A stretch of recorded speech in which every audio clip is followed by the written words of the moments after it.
Hello everyone, welcome back to my YouTube channel.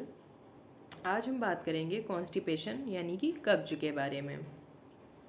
Constipation कैसे होता है ये जानेंगे। Introduction of constipation. Constipation is a symptom or condition characterised by difficult and infrequent bowel movement, typically 3 और fewer time in a week. Constipation एक ऐसा symptom है, एक ऐसा लक्षण है या एक ऐसी कंडीशन है which is characterised by difficult and infrequent bowel movement. Basically इसमें बबल मूवमेंट जो है वो एबनॉर्मल हो जाता है, एक इनफ्रीक्वेंट यानी कि असामान्य इन क्रिया। तो बबल मूवमेंट जो है उसमें डिफ़िकल्टी होती है, स्टूल पास करने में डिफ़िकल्टी होती है, और बबल मूवमेंट जो है वो इनफ्रीक्वेंटली होता है। टिपिकली 3 और fewer time in a week, यानी 1 वीक में 3 टाइम्स और लेस दैन 3 टाइम्स। 3 टाइम्स को लेकर के कंफ्यूज मत होइएगा। डायरिया में भी मैंने ये चीज़ बोली थी। डायरिया में एक दिन में पेशेंट अगर 3 टाइम्स या more than 3 times stool pass कर रहा होता है तो हम उसे डायरिया में काउंट करेंगे, और 1 वीक में 3 टाइम्स या less than 3 times stool pass कर रहा है तो उसे हम कॉन्स्टिपेशन में काउंट करेंगे। तो इसमें कंफ्यूज नहीं होना है। नेक्स्ट हम बात करते हैं डेफिनेशन के बारे में। कॉन्स्टिपेशन रेफर्स टू स्टूल और faeces become harder and more difficult to pass. It occurs when bowel movements become difficult और लेस फ्रीक्वेंट। कॉन्स्टिपेशन एक ऐसा प्रोसेस है जिसमें स्टूल या फीसेस जो है वो हार्ड हो जाता है, become harder and more difficult to pass. Stool जो है वो हार्ड हो जाता है और स्टूल पास करने में पर्सन को डिफ़िकल्टी होती है। It occur when bubble movement become difficult और लेस फ्रिक्वेंट, यानी कि बबल मूवमेंट जो है यानी डेफिकेशन प्रोसेस जो है, डेफिकेशन प्रोसेस को ही बबल मूवमेंट कहते हैं। तो डेफिकेशन प्रोसेस जो है वो डिफ़िकल्ट हो जाता है और लेस फ्रिक्वेंट यानी कम हो जाता है, यानी सप्ताह में 2 बार 3 बार या उससे भी कम, तो हम कॉन्स्टिपेशन कह सकते हैं। अच्छा, ये कॉन्स्टिपेशन होता कैसे, थोड़ा सा हम इसके बारे में भी जान लेते हैं। तो कॉन्स्टिपेशन में बेसिकली होता ये है कि जो पेरिस्टाल्टिक मूवमेंट होता है वो डिक्रीज हो जाता है। जो इंटेस्टाइन में पेरिस्टाल्टिक मूवमेंट डिक्रीज होता है, इसकी पेरिस्टाल्टिक मूवमेंट पहले तो वर्क क्या करता है हम ये जान लें थोड़ा सा। पेरिस्टाल्टिक मूवमेंट इंटेस्टाइन में जब प्रॉपर होता है, इससे जो भी आप फूड को इनटेक करते हैं वो फूड को आगे की तरफ यानी कि जीआईटी में बढ़ाने का काम करता है। एक फोर्स फुली जो है मतलब प्रेशर क्रिएट करता है। पेरिस्टाल्टिक मूवमेंट जो है वो इंटेस्टाइन में एक फोर्स देता है फूड को जीआईटी में बढ़ाने के लिए। और जब पेरिस्टाल्टिक मूवमेंट जो है वो डिक्रीज हो जाता है तो फूड का प्रोसेस जो है आगे बढ़ने का वो नहीं होता है। और जब फूड प्रोसेस जो है आगे नहीं होता है, यानी डाइजेस्टिव सिस्टम का जो प्रोसेस है वो प्रॉपर नहीं होता है, उस टाइम पर एब्जॉर्प्शन की क्रिया जो है वो इंक्रीज हो जाती है, यानी कि वाटर एब्जॉर्ब जो है वो ज़्यादा मात्रा में होने लगता है। जो भी आपने इनटेक किया है फूड के साथ में, तो वाटर जो है वो ज़्यादा मात्रा में एब्जॉर्ब होने लगता है, और जब वाटर ज़्यादा एब्जॉर्ब होने लगता है इससे स्टूल में वाटर की कमी हो जाती है, जिसकी वजह से स्टूल पास करने में डिफ़िकल्टी होती है। बिकॉज ऑफ स्टूल हार्ड हो जाता है, क्योंकि वाटर जो है वो सारा एब्जॉर्ब हो चुका है, जिसकी वजह से स्टूल हार्ड हो चुका है। इस वजह से स्टूल पास करने में पर्सन को प्रॉब्लम होती है। क्लियर है? नेक्स्ट हम बात करते हैं टाइप्स के बारे में। तो यहाँ पे primary constipation, normal transit constipation, slow transit constipation और सेकेंडरी कॉन्स्टिपेशन। तो प्राइमरी कॉन्स्टिपेशन देखते हैं क्या है। It occur due to intrinsic defect in colonic function. ये कब होता है? Due to intrinsic intrinsic defect यानी कि इनर प्रॉब्लम कोई हो रही है। कहाँ पर हो रही है प्रॉब्लम? इन कॉलोनिक फंक्शन। कॉलोनिक फंक्शन से समझ में आ रहा होगा, कॉलन, यानी कि हम लार्ज इंटेस्टाइन की बात कर रहे हैं, जो कि कॉलन जो है लार्ज इंटेस्टाइन का सबसे बड़ा पार्ट होता है। और कॉलन के भी कुछ पार्ट्स होते हैं, caecum, colon and rectum. Colon जो है वो 3 पार्ट में डिवाइड होता है, सीकम, कॉलन एंड रेक्टम। और इन तीनों पार्ट में अगर कहीं पे प्रॉब्लम आ रही है, उसकी वजह से कॉन्स्टिपेशन हो रहा है, उसे हम प्राइमरी कॉन्स्टिपेशन बोलेंगे। नेक्स्ट है normal transit constipation. In this type, patient feels difficulty with evacuation, abnormal pain, bloating and discomfort. इस तरह के कॉन्स्टिपेशन में पेशेंट को डिफ़िकल्टी फील होगी इवैक्यूएशन में। इवैक्यूएशन यानी कि इवैक्यूएशन का मीन्स होता है किसी भी चीज़ को बाहर निकालना, यानी कि डेफिकेशन प्रोसेस की बात हो रही है यहाँ पर। तो डेफिकेशन प्रोसेस में पेशेंट को डिफ़िकल्टी फील होगी, एबनॉर्मल पेन होगा, ब्लोटिंग होगी, पेट भी फूलेगा और डिस्कम्फर्ट होगा। नेक्स्ट है slow transit constipation. It causes infrequent bowel movement. Infrequent bowel movement यानी कि पैरास्टैल्टिक मूवमेंट जो है वो डिक्रीज हो रहा है, और पैरास्टैल्टिक मूवमेंट के डिक्रीज होने की वजह से इनफ्रीक्वेंट बवल मूवमेंट हो रहा है, तो इसे हम लो ट्रांसिट कॉन्स्टिपेशन बोलेंगे। नेक्स्ट है secondary constipation. This constipation occurs due to side effect of many drugs such as calcium antagonist and clonidine. कुछ ड्रग ऐसी होती हैं जैसे कि कैल्शियम एंटागोनिस्ट या क्लोनिडाइन, ज़्यादा मात्रा में यानी हाई अमाउंट में कैल्शियम इंटेक करने पे कॉन्स्टिपेशन देखने को मिलता है। बेसिकली होता कैसे है, जब आप कोई कैल्शियम एंटागोनिस्ट या क्लोनिडाइन इस तरह की ड्रग्स का यूज करते हैं तो ये जाकर के कैल्शियम चैनल को ब्लॉक कर देती हैं। जब कैल्शियम चैनल ब्लॉक होता है, इसकी वजह से पीएनएस इफेक्ट होता है, यानी पेरीफेरल नर्वस सिस्टम इफेक्ट होता है।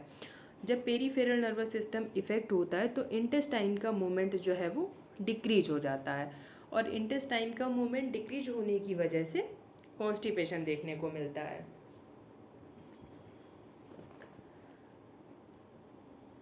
नेक्स्ट है कॉजेस। कॉजेस में पहला है इनसफिशिएंट फ्लूइड इनटेक। अगर आप इनसफिशिएंट यानी कि पर्याप्त मात्रा में पानी नहीं पी रहे हैं तो इसकी वजह से भी कॉन्स्टिपेशन देखने को मिलता है। बिकॉज आप पानी बहुत ही कम मात्रा में पी रहे हैं, बट इंटेस्टाइन में जब मूवमेंट हो रहा है तो वहाँ पर तो वाटर का एब्जॉर्प्शन ज़्यादा हो रहा है, और अगर वाटर का एब्जॉर्प्शन ज़्यादा हो गया तो स्टूल हार्ड हो जाएगा, जिसकी वजह से कॉन्स्टिपेशन होगा। इनएडिक्वेट फाइबर इन डाइट, अगर आप प्रॉपर मात्रा में अपनी डाइट में फाइबर नहीं ले रहे हैं तो इस वजह से भी कॉन्स्टिपेशन हो सकता है। अ डिस्ट्रप्शन ऑफ रेगुलर डाइट और रूटीन ट्रैवलिंग। रेगुलर डाइट आप नहीं ले रहे हैं, उसको आप डिस्टर्ब कर रहे हैं, यानी एक टाइम के अकॉर्डिंग आप खाना पीना नहीं ले रहे हैं, या फिर ट्रैवल में हैं, आपने टाइम से नहीं खाना खाया, तो इस वजह से भी कॉन्स्टिपेशन देखने को मिलेगा। Eating large amount of dairy product, आपने डेयरी प्रोडक्ट हाई अमाउंट में इनटेक कर लिया, इसकी वजह से भी डाइजेस्टिव सिस्टम में प्रॉब्लम होगी और कॉन्स्टिपेशन देखने को मिलेगा। नेक्स्ट है स्ट्रेस। बेसिकली स्ट्रेस में कोई पेशेंट अगर स्ट्रेस में है तो वो इमोशनली अपसेट होता है। अगर इमोशनली अपसेट है तो उसका ब्रेन जो है वो प्रॉपर वर्क नहीं करेगा, यानी ब्रेन इफेक्ट होगा, और ब्रेन अगर इफेक्ट होगा तो ब्रेन में तो बहुत सारी नर्व होती हैं और नर्व सप्लाई भी होती है, तो नर्व में अगर ब्रेन इफेक्ट हो रहा है तो प्रॉपर नर्व सप्लाई नहीं होगी, जैसे कि वेगस नर्व जो होती है, तो वेगस नर्व जीआईटी में भी सप्लाई करती है, तो इसकी वजह से ब्रेन फंक्शन अगर इफेक्ट है तो प्रॉपर सप्लाई नहीं होगी, जिसकी वजह से पेरिस्टाल्टिक मूवमेंट जो है वो डिक्रीज हो जाएगा और इस वजह से कॉन्स्टिपेशन देखने को मिलेगा। Lack of exercise.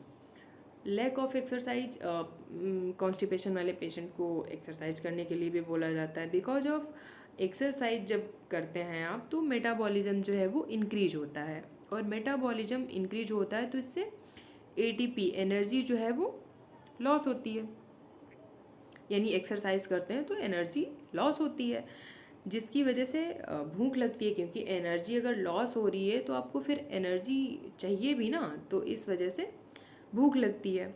और जब आप एक्सरसाइज नहीं करते हैं तो एनर्जी आपकी लॉस नहीं होती है, इस वजह से कॉन्स्टिपेशन देखने को मिलता है। नेक्स्ट है excessive use of coffee and T. बहुत लोग जो हैं कॉफ़ी और टी का बहुत ज़्यादा यूज करते हैं, तो उनको उनमें भी कॉन्स्टिपेशन देखने को मिलता है। बिकॉज कॉफ़ी में कैफ़ीन होता है जो सीधा नर्वस सिस्टम को अफेक्ट करता है, और नर्वस सिस्टम जब अफेक्ट होता है तो कार्डियक सिस्टम भी अफेक्ट होता है, जिसकी वजह से जीआईटी सिस्टम भी अफेक्ट होता है, जिसकी वजह से कॉन्स्टिपेशन देखने को मिलता है। नेक्स्ट है प्रोलॉन्ग्ड रेस्ट। जैसे कि पेशेंट कोमा में है, बिकॉज कोमा में है तो उसकी बॉडी जो है वो प्रॉपर फंक्शन में नहीं होती है, या काफ़ी टाइम से बेड रिडन है तो कोई भी फिजिकल फंक्शन नहीं कर पा रहा है पेशेंट, इसकी वजह से भी मेटाबॉलिज्म जो है वो सही नहीं होगा, और जो गैस्ट्रिक जूसेस होते हैं उनका प्रॉपर सिक्रीशन नहीं होगा, और अगर गैस्ट्रिक जूसेस का प्रॉपर सिक्रीशन नहीं हो रहा है तो कॉन्स्टिपेशन देखने को मिलेगा। नेक्स्ट है use of certain drugs is that sedatives, iron pills.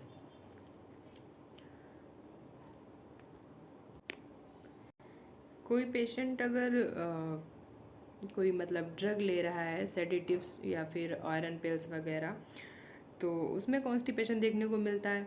तो जैसे सेडेटिव डोज जो है मान लीजिए वो ज़्यादा ले रहा है, अब अगर ज़्यादा डोज ले रहा है इसकी वजह से इंटेस्टाइन का जो मूवमेंट है वो धीरे धीरे डिक्रीज होता जाएगा। अगर इंटेस्टाइन का मूवमेंट डिक्रीज हो रहा है तो कॉन्स्टिपेशन देखने को मिलेगा। नेक्स्ट है strange situation such as lack of privacy, change of place. कोई स्ट्रेंज सिचुएशन हो गई, I mean patient defecation process करने के लिए जा रहा है, या वहाँ पर कोई स्ट्रेंज सिचुएशन हो गई तो उसकी वजह से वो कोई प्रॉब्लम हो गई, यानी या लैक ऑफ प्राइवेसी, प्लेस उसका चेंज हुआ है, पर्सन कहीं नई जगह पे है और वहाँ पे उस प्रॉपर कंफर्टेबल नहीं वो फील कर पा रहा है, तो इसकी वजह से डेफिकेशन प्रोसेस जो है वो प्रॉपर तरीके से नहीं हो पाएगा, इसकी वजह से उसे कॉन्स्टिपेशन हो सकता है।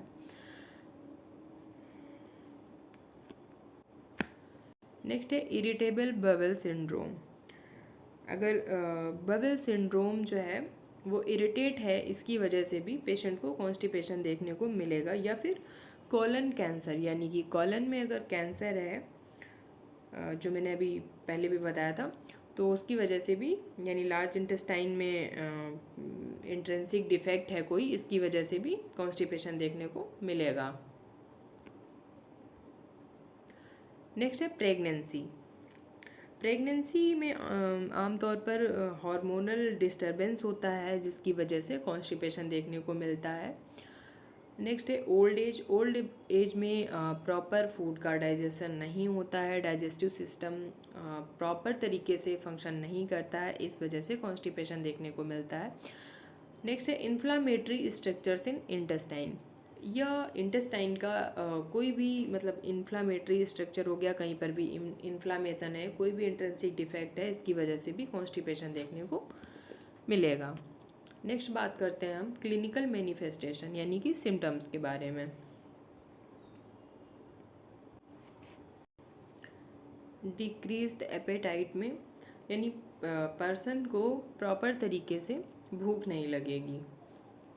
नेक्स्ट है फटीग, उसे फटीग महसूस होगा, एब्डोमिनल पेन होगा, ए सेंसेशन ऑफ इनकम्प्लीट इवैक्यूएशन, उसे ऐसा फील होगा कि डेफिकेशन प्रोसेस जो है वो पूरी तरीके से नहीं हुआ है, उसे बार बार ऐसा महसूस होगा। Strain when passing stool, strain यानी कि खिंचाव होगा, because of stool is hard, इस वजह से उसे स्ट्रेन होगा। Elimination of small volume, stool जो है वो स्मॉल अमाउंट में पास करेगा। Decrease bowel movement, bowel movement जो है वो डिक्रीज होगा। ड्राई स्टूल, स्टूल जो है वो ड्राई होगा, बिकॉज वाटर का एब्जॉर्प्शन हो चुका है, इस वजह से स्टूल हार्ड है तो ड्राई होगा। एनोरेक्जिया, भूख नहीं लग रही है। इनडाइजेशन, जो भी खा रहा है पेशेंट वो प्रॉपर तरीके से डाइजेस्ट नहीं हो रहा है, इसकी वजह से वोमिटिंग भी उसे लग सकती है, महसूस होगी बार बार की। नेक्स्ट है टेनेस्मस। टेनेस्मस यानी कि अचानक से उसे महसूस होगा, यानी अर्जेंट अर्ज नीड महसूस होगी डेफिकेशन के लिए, ऐसा उसे लगेगा। नेक्स्ट है डायग्नोस्टिक इवेलुएशन। फर्स्ट है हिस्ट्री कलेक्शन। हम पेशेंट की प्रॉपर हिस्ट्री लेंगे कि पेशेंट कोई ड्रग्स या आयरन पिल्स कुछ ऐसा तो नहीं यूज कर रहा है जिसकी वजह से कॉन्स्टिपेशन हुआ है, या पेशेंट ने खाने में कुछ उल्टा सीधा तो नहीं खा लिया है, या पेशेंट स्ट्रेस में तो नहीं है। तो हम पेशेंट की प्रॉपर हिस्ट्री लेंगे। नेक्स्ट हम फिजिकल एग्जामिनेशन सिग्मोइडोस्कोपी यानी कि इंटरनल विजुअलाइजेशन करा सकते हैं।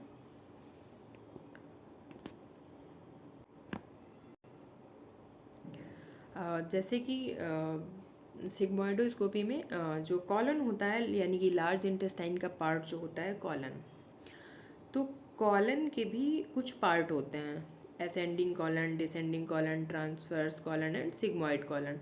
तो जो सिग्मोइड कॉलन होता है वो जस्ट रेक्टम के पास में होता है, तो सिग्मोइड कॉलन प्लस रेक्टम का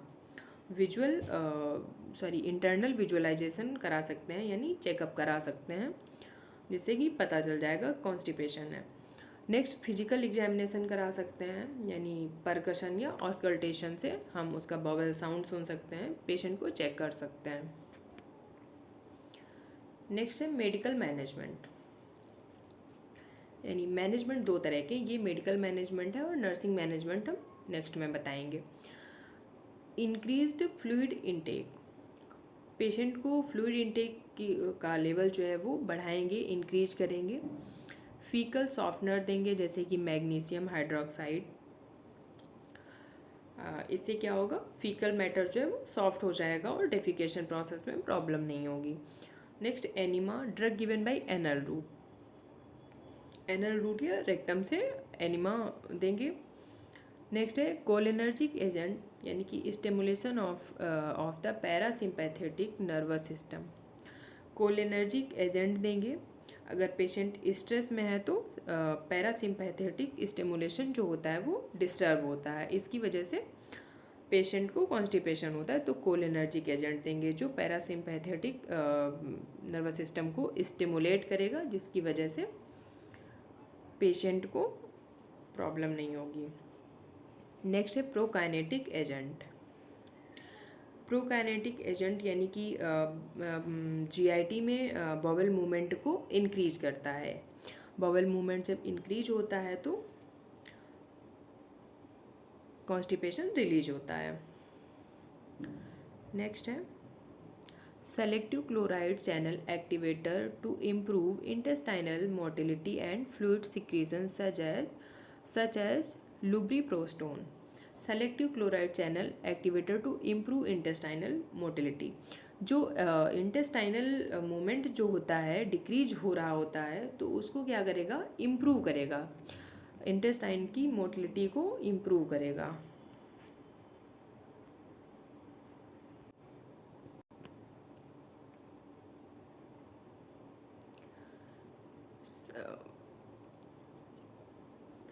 Selective chloride channel activator to improve intestinal motility and fluid secretion such as lubiprostone. Selective chloride channel जो होते हैं वो इंटेस्टाइन की मोटिलिटी को इम्प्रूव कर देते हैं, और जो फ्लूइड का यानी वाटर का जो एब्जॉर्प्शन हो रहा होता है उसे भी सिक्रीट कर देते हैं, जिसकी वजह से कॉन्स्टिपेशन रिलीज होने लगता है। लुब्रिप्रोस्टोन ड्रग जो होती है वो इंटेस्टाइन में जाकर के इंटेस्टाइन की मोटिलिटी को इंक्रीज करती है, देन जो इंटेस्टाइन का मूवमेंट है वो इंक्रीज होने लगता है, जिसकी वजह से कॉन्स्टिपेशन जो है वो रिलीज हो जाएगा। नेक्स्ट है saline and osmotic solution to retain fluid in intestine such as magnesium citrate magnesium salt. तो मैग्नीशियम सिट्रेट और मैग्नीशियम सॉल्ट जो है वो स्टूल को सॉफ्ट करता है, इसकी वजह से जब स्टूल सॉफ्ट हो जाता है तो कॉन्स्टिपेशन जो है वो रिलीज हो जाता है। नेक्स्ट है nursing management. As a nurse आप पर्सन के साथ या पेशेंट के साथ क्या कर सकते हैं? इंक्रीज्ड फ्लूइड इनटेक, पेशेंट की फ्लूइड इनटेक को बढ़ा देंगे। बवल हैबिट या ट्रेनिंग एंड एजुकेशन, बवल हैबिट के बारे में उसको ट्रेंड करेंगे, एजुकेशन देंगे, यानी कि आप प्रॉपर खाना खाएं, टाइम से खाना खाएं, बाहर का ज़्यादा ना खाएं, या खाने में आपको क्या खाना है और क्या नहीं खाना है, इस तरह आप एजुकेट कर सकते हैं। Life style information, life style के बारे में बताएंगे कि वो खुद की लाइफ स्टाइल को कैसे इम्प्रूव कर सकते हैं। नेक्स्ट है relieving anxiety about the bowel elimination pattern. अगर किसी पेशेंट को कॉन्स्टिपेशन है तो उसे एंजाइटी होगी, कॉमन सी बात है, पेशेंट परेशान होगा तो उसे साइकोलॉजिकल सपोर्ट देंगे, उसे समझाएंगे कि किस तरह उसे रिलीफ मिलेगा। नेक्स्ट है ensure adequate intake of fluids. ये इंश्योर करेंगे कि पेशेंट ने कितना पानी पिया है या फ्लूइड इनटेक कितना ले रहा है, ये इंश्योर करेंगे। हाँ, टॉपिक कंप्लीट हो गया है। अगर कोई क्वेरी है तो आप कमेंट में पूछ सकते हैं और प्लीज़ चैनल को सब्सक्राइब कर लीजिएगा।